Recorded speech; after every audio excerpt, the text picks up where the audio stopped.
Good day, everyone. My name is Aya. I'm a freelancer tax advisor from GA Consulting. Today, pag-uusapan natin kung paano magsulat sa service invoice.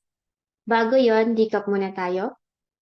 Kailan ba natin masasabi na na-complete na natin ang registration process?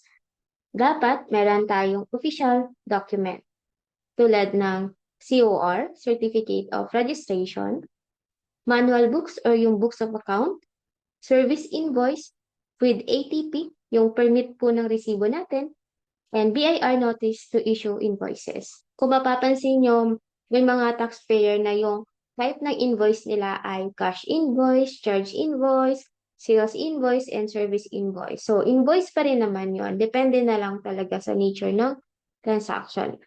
For freelancers, we recommend na service invoice ang gamitin dahil service naman yung nire-render natin sa client. Pero ano nga muna ang service invoice? Ang service invoice, ito yung official BIR registered document with ATP that businesses or professionals must issue for services rendered in the Philippines. Kapag sinabi natin official, kailangan may permit pa po na ina-apply galing kay BIR. And the primary evidence of a sale of services for BIR tax purposes. So yung mga income na dineclare natin sa ITR, kailangan may corresponding invoices po siya. Kasi ito yung pinaka-basis ng income declaration natin for BIR purposes. And yung invoice should be issued at the time of transaction. So kung kailan kayo nabayaran ni client, then natin siya i-record as date or time of transaction. Kanina, sinabi ko na ang service invoice ay official BIR registered document. So para masabi natin na official, may ATP ito. Ito po ang sample ng ATP. Yung resibo po natin, hindi tayo pwede magpagawa ng resibo sa kung saan-saan. Kailangan pa natin mag-apply ng permit sa BIR. Merong listahan si BIR ng mga authorized or accredited printer per RDO.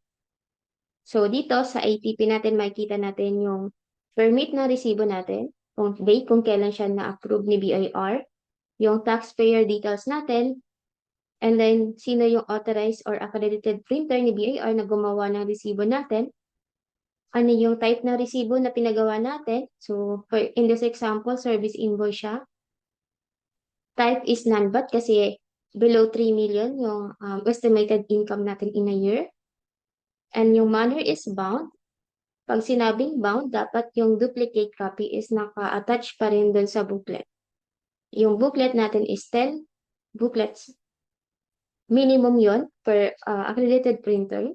So, kada isang booklet, meron siyang 50 invoices. And kada isang invoices, meron siyang duplicate copy. With serial numbers from 001 to 0500.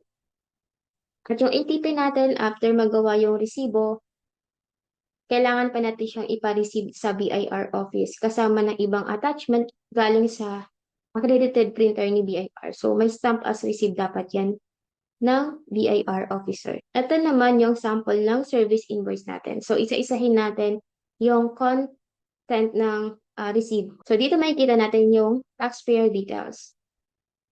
Yung name ni taxpayer, yung non-VAT registered TIN number ni taxpayer. So, since individual registration ito, same TIN number pa rin yung ginagamit natin.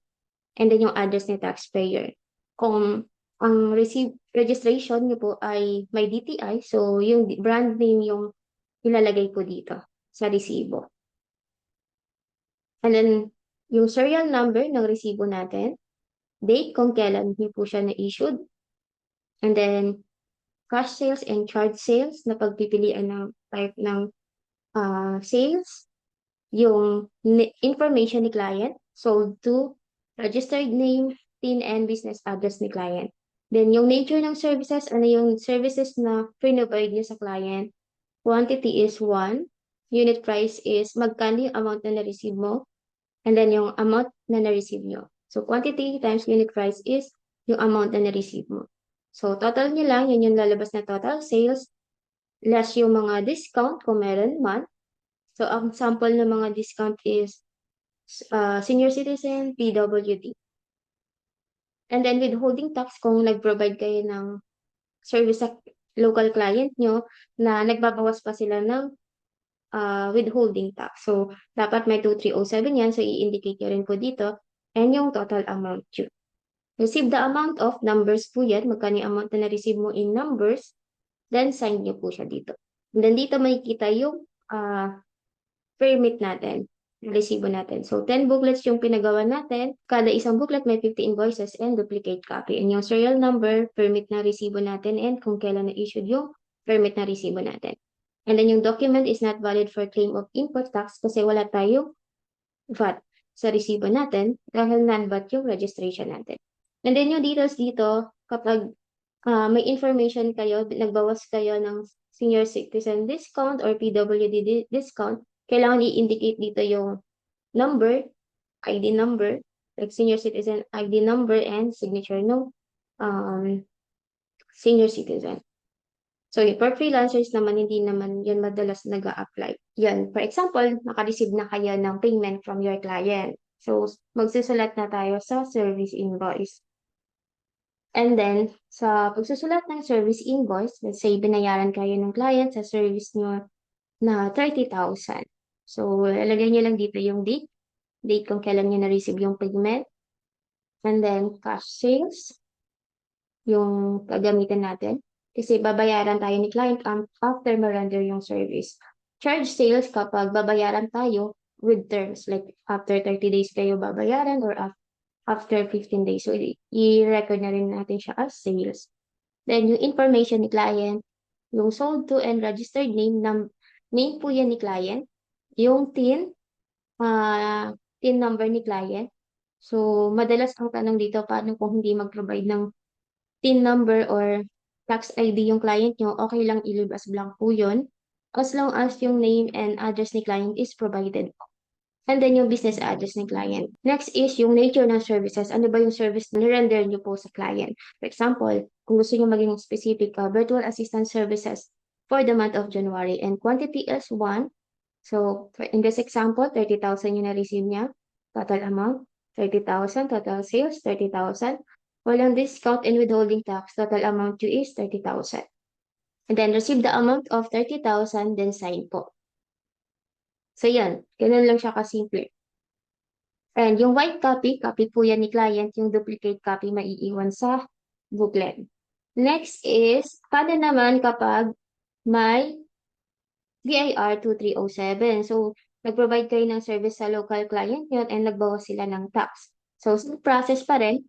For example, ang na-receive nyo na amount, ang agreement nyo with client is 30,000.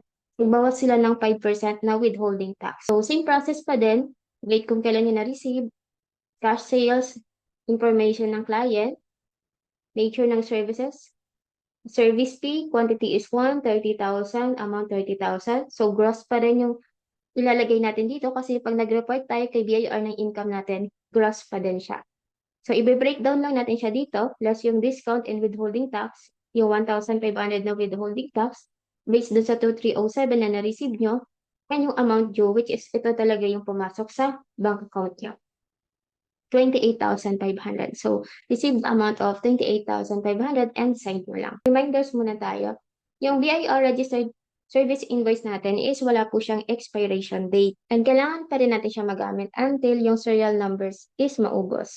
And as long as yung business information details ay walang changes, so pwede pa rin natin siya magamit. And hindi po natin siya sinasubmit. Ang purpose lang niya is more on record keeping and reporting sa ITR po natin. So, kung hindi naman pala siya sinasubmit kay BIR regularly, kailan siya sinasubmit? So, sinasubmit natin yung invoices natin kapag nagkaroon ng BIR audit or tax investigation. So, hihingin nila yung copy ng mga invoices na na-issued nyo and yung manual books po natin. And then, kapag nag-apply ka ng business closure, so iso-surrender po natin lahat ng mga unused invoices po natin. And then, kapag nag-update kayo ng information, like for example, nag-change kayo ng address or nag-add kayo ng brand name, so papalitan pa rin po yung resibo po natin. And that's it. Hopefully, may natutunan kayo and thank you sa panonood. Have a great day.